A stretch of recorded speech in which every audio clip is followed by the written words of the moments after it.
আবারও জ্বালানি তেলের দাম বাড়ানোকে জুলুম বলছেন সাধারণ মানুষ। সরকারের কাছে মেগা প্রকল্পের বাজেট সমন্বয়ের আহ্বান জানিয়ে তারা বলেন, দ্রব্যমূল্যের ঊর্ধ্বগতির বাজারে তেলের দাম বৃদ্ধিতে যোগ হবে নতুন ভোগান্তি। গেল রাত থেকে আন্তর্জাতিক বাজারের সঙ্গে জ্বালানি তেলের দাম স্বয়ংক্রিয়ভাবে সমন্বয়ে প্রতি লিটার পেট্রোল ও অক্টেনে 2.5 টাকা, ডিজেল কেরোসিনে 1 টাকা ও বাণিজ্যিক গ্যাসে প্রতি ঘনমিটারে 75 পয়সা বাড়ানোর সিদ্ধান্ত নেয় জ্বালানি ও খনিজ সম্পদ বিভাগ, যা বুধবার থেকে কার্যকর হয়েছে।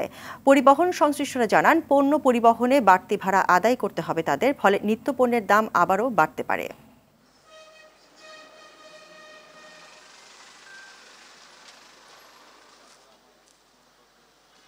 আজকে যে কাঁচামালটা নিয়ে এসেছি 21,000 টাকা, এই 1 টাকা বাড়াতে আজকে মনে করেন হে বাড়ো 22,000 23,000। নিত্য প্রয়োজনীয় পণ্যের দাম তো এমনিই বৃদ্ধি, তেল বৃদ্ধি মানে হচ্ছে সব কিছুর সাথে সংযুক্ত। এখন তো আমাদের এটা কঠিন জীবন ছাড়া আর কিছু না। এটা অতিরিক্ত মানে একটা জুলুম হয়ে যায়। তো এইভাবে যদি চলে তাহলে তো আমাদের মতো যারা রাইটার বা আমরা গাড়ি গুড়ি চালা আমাদের জন্য কষ্টকর। 28 টাকা 50 পয়সা বিক্রি করতেছে 100, ডিজেল 106 টাকা ছিল, এখন 160 টাকা বিক্রি করতেছে।